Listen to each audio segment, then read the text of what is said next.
Greetings, guys. Welcome back to my channel, Divine Feminine Collective. Roll call. Are you in here? I'm so happy to share some energy with you today. My name is Monette, and this is my channel, Evolve with Monette. I am a professional, intuitive empath, and apparently a narcissist whisperer, and so I'm going to help us decode some of the juicy intel I got while living on the inside with a covert narcissist. I think that this was a very new experience. Well, it was. It was the first time in my life I've ever dealt with a covert, and I want to teach about it because I think it was much more subversive and insidious.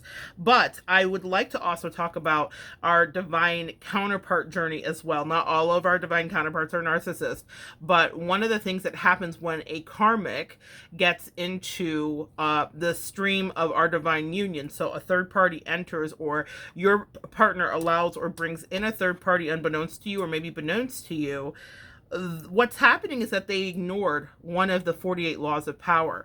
Now, that 48 laws of power definitely is controversial. People have mixed emotions about it, but there is great wisdom to be extracted in some of the chapters. And the law that I want to focus on today is law 10, infection. Avoid the unhappy and the unlucky. What happens when your divine counterpart or distorted counterpart gets involved with a karmic is they have foregone law 10 to avoid the unhappy and the unlucky. I want to read to you what it says here. You can die from someone else's misery. Emotional states are as infectious as diseases. You may feel you're helping the drowning man, but you're only participating in your own disaster.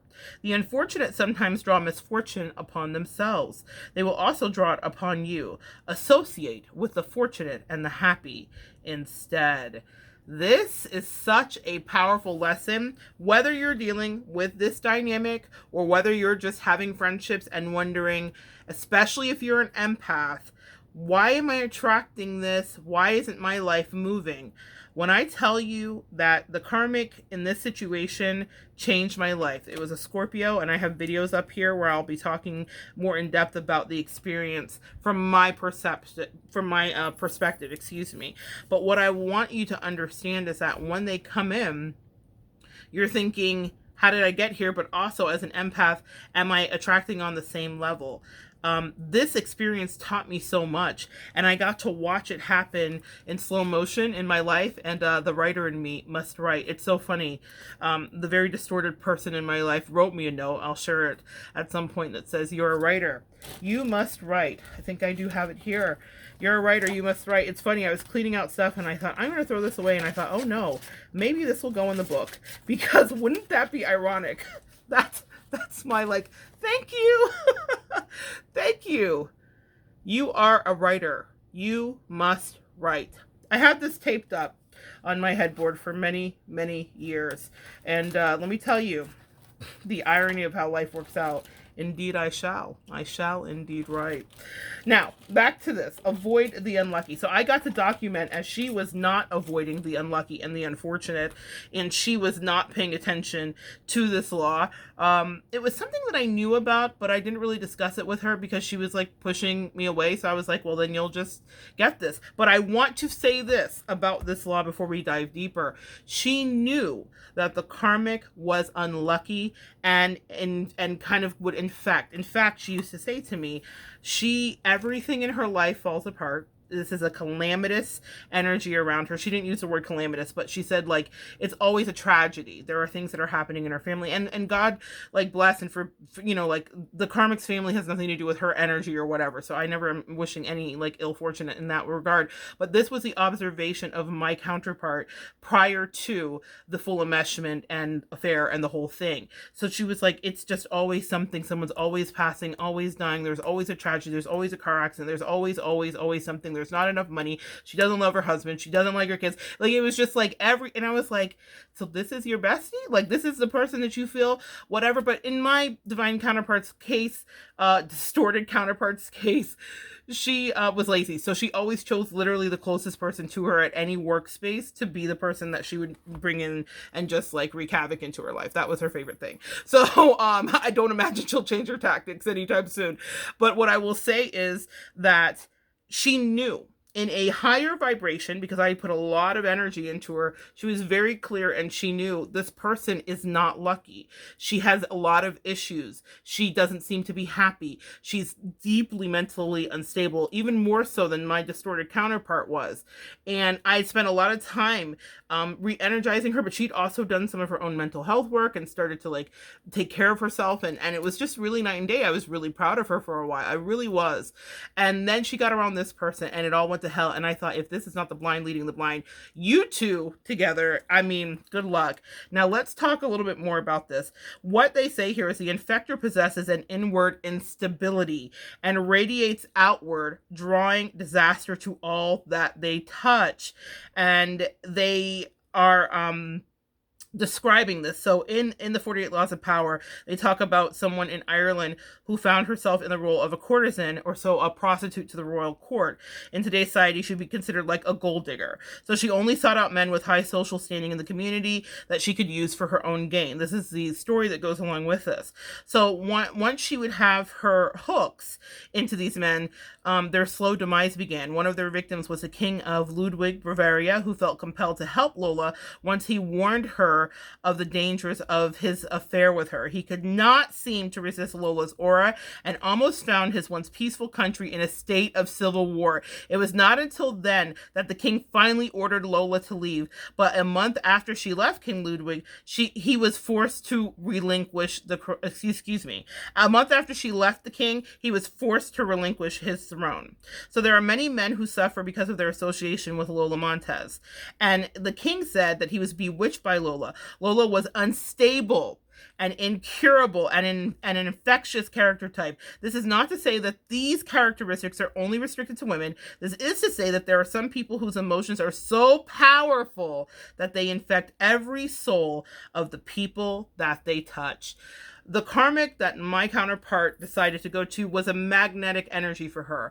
I think it was a karmic soulmate of hers. I have to walk away and release it so that she could learn the lesson.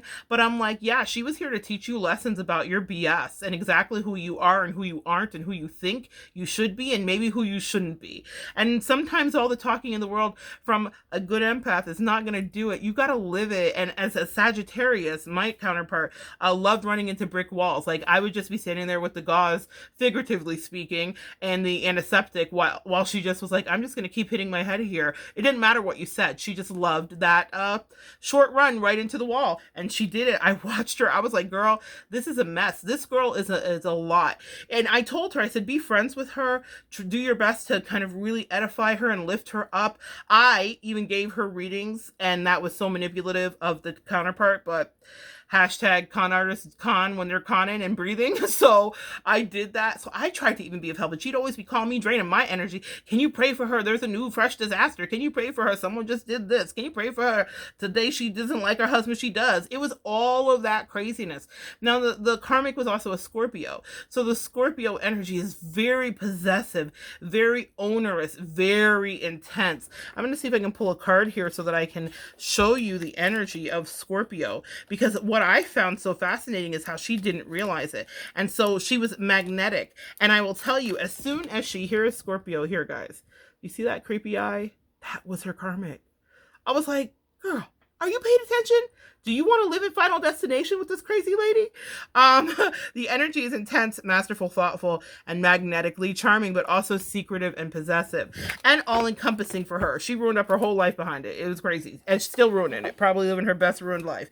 But what I will tell you is, you have to pay attention, because these people will come in and then you'll try to save them. And that's what she did. She was always telling me, oh, she just can't get it together. And I just don't know how to help her.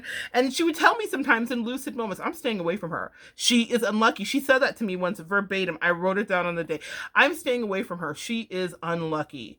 And she would text me. So it wasn't even so much that I had to write it down and document it. She would text me these paragraphs about how she was the worst, or how she was mean, or how she was evil, but also how she was unfortunate. And And I was like, some people are that, and you help them the best you can, but you got to have your boundaries. But there was no telling my good old friend about that. She was like, no, I love it. I'll live for it. So she did. And now she lives in it. The misery is now on her infected, spiritually transmitted disease that I wanted zero parts of. I was like, not today, Satan. Not either of you two. You stay right in your misery.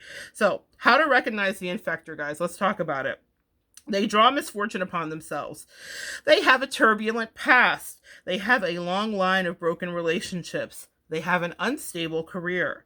They have a forceful character that sweeps you up and makes you lose reason. That one right there, number 5, the forceful character that sweeps you up and makes you lose reason. My person who may have had a lot of things wrong with her that I always thought, it is what it is, and I loved her in spite of it, because that's how you love people, but when she got swept up with this, I was like, you're on your own, homie. You're on your own. I can't do anything for you, because you purposely have gone against God, the God of wonders above all majesties, that spoke directly to her and told her, keep this platonic if you're going to keep it. Keep it. I was like, you need a friend who has kids and who is a mom and all that stuff. But now you've taken on all her responsibilities, miseries, and misfortunes. You're trying to figure out how to help her sell the ski-doo and the redo and the scooter so that she can get $3 because her husband allegedly isn't doing anything for her. And I don't believe anything either of these two say. So everything was a lie as far as I was concerned. It was all a hustle. They were hustling each other. They'll realize it one day. Anyway, so it sweeps you up. She got swept up. 6, they have a desire to destroy and unsettle, and they are chronically dissatisfied. This was the part, and this will happen with your karmic. Any karmic that comes into a divine countership is seeking to destroy and kill. Here's what happened. Tinsley's miserable in her life. She's never had anything good, probably never had any good friendships from what I intuitively feel, because all she does is like triangulate, and she's not really available for people. She's just a bucket of mess, like that emotional vomiter friend. She's that person. So Tinsley could be friendly and people like her because she had a powerful magnetic energy, Scorpio, charming, all that stuff.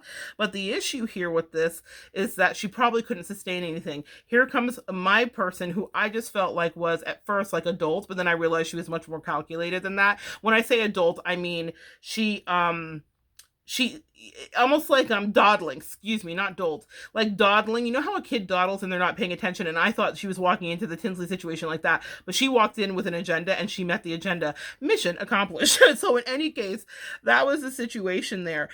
So Tinsley saw our friendship, and my friend was hoovering her. They were hoovering each other. It was again a fascinating dance.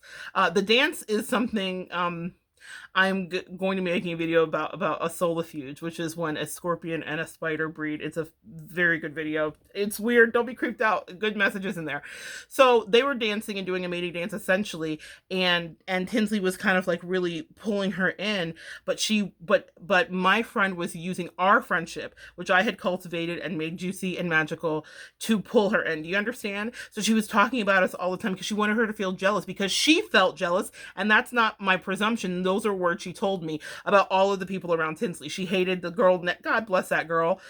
She spent so much time talking straight up hardcore ish about that girl, and I'm like, was she as bad as she said? Like, I don't believe anything she said. And I'm like, was this girl as bad, or was she just the closest person to Tinsley and you were losing your mind? I don't know. But in any case, Tinsley was like, I don't like your friendship, meaning I want your friendship, because she's a Scorpio. Scorpios are possessive. So she just wanted to have what she thought was there. She didn't realize that I was a scaffolding, and that my friend was essentially just like, that man that the air blows through in front of the car dealership, like, that was it. But anyway, she was like, oh, it's so special. I've never had a friendship like that. I just want it. And she would tell me all the time how Tinsley was jealous of our friendship, until she let Tinsley closer and closer and closer and closer and closer and closer until they were fully enmeshed. And you know what I mean? And what I'm saying here is that she wanted to destroy, because she didn't like that she was so happy. Why is your friendship so good? What makes it so healthy? I bet there's cracks in it. Well, Tinsley, surprise, homie, you were right. There were cracks in it. There were little things. A Scorpio will find out the secrets. There were things that weren't wrong. If Tinsley hadn't been involved, I'm sure that we could have mended it for the most part, or maybe it needed to happen this way so I could see the truth of who she was.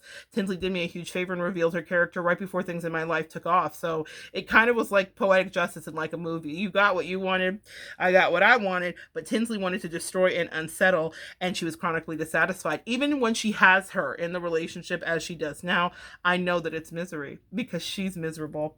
Anyway, 7, look at the effect they have on the world around them. So you can look at Tinsley's life, and everybody kind of got out of the way for her energy and attitude. She only knew one way to control and get what her needs met, which was to be emotionally domineering, disrespectful, rude to friends and people that she loved, demanding, onerous, possessive. Why didn't you pick up the phone? This, that, and the third. Talking to people like she was their man before I think she was actually their man. But then she was later her man too. So it was all that too. So this is what they say. What to do when you meet an effector. Don't argue with them. This is part of how they trap you. Don't try to help them no matter what they say. So if you meet somebody that is an infector, stay away. You have to treat them real talk. Quarantine like it's COVID. You've got to back up, because if you start to get into their life, it'll just pull you in. And then there we get to the phrase, no good deed goes unpunished. Yeah, that's what can happen.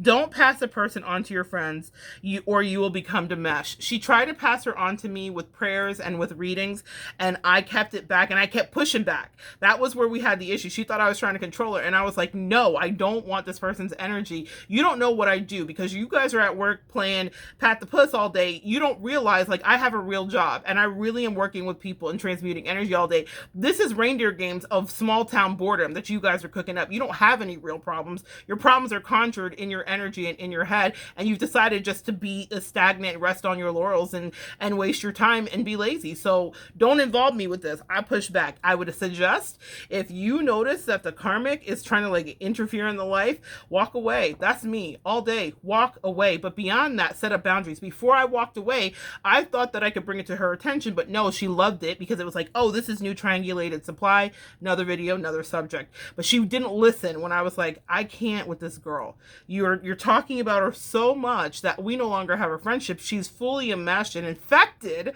our friendship, and I don't think you realize what's happening. And I was not a hater. I'm never a hater. I think we should have a multiplicity of friends, a multitude. It is so important to me, but I understood that there was something different happening. Tinsley didn't want to just be a friend. Tinsley wanted to be the one, just like my friend had wanted to be the one for Tinsley. Be careful what you ask for. We always get it. All right, so let's go forward here. Flee the infector's presence or suffer the consequences. The risk of associating with infectors is that you will waste valuable time and energy trying to free yourself. Through a kind of guilt by association, you will also suffer in the eyes of others. I will never look at my friend who I knew for 20 years the same. I am so disgusted, still disgusted, and was disgusted as her real character revealed. And it was because she was around a really lower vibrational, terrible human. Yeah, that's it. I believe Tinsley and I may have been enemies in past lives because I didn't really understand why this had to happen. And then, you know, they said silver lining is it really freed you up from toxic energy from two people. You thought it was just Tinsley. No, your friend was toxic too. And she was right there in her like a pig in ish. They both loved it, okay? So you have to move away from it. The other side of the spectrum of infectors is that the people who are attracting happiness through their good cheer, natural buoyancy, and intelligence, they're a source of pleasure, and you must associate with them to share in the prosperity they draw into themselves. All positive qualities can infect us, but taking advantage of the emotional side of this osmosis may be difficult. There are 5 ways that we can affect positive change through your associations.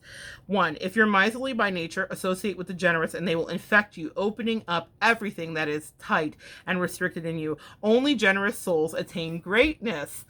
I had a shift where the universe brought in a wonderful good human into my life about 5 or 6 years ago by complete happenstance. And I remember being on the phone with this counterpart that was so toxic and being so nervous to meet this new person. Now my angels know that I'm daft, and I will tell you this. What they said to me later as the years went by, they said, we knew you would miss it because you were so obsessively focused on your friend and thinking she was the only person in the world as she had trained you to feel.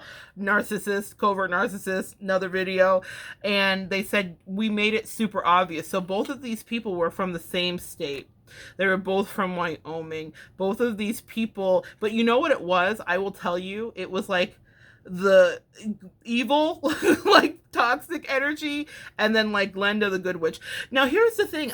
I can't say that this human is perfect and infallible. I think I am approaching her in a much different energy than I did the other person, from an adult, more grounded energy. She has her foibles just like I do, but there's a goodness that runs through her. And my angels were like, we're going to make this really simple. We're going to remove this and we're going to put a new thing in your path here so that you can understand that life doesn't have to be like this. But the thing about that good human is she taught me about prosperity.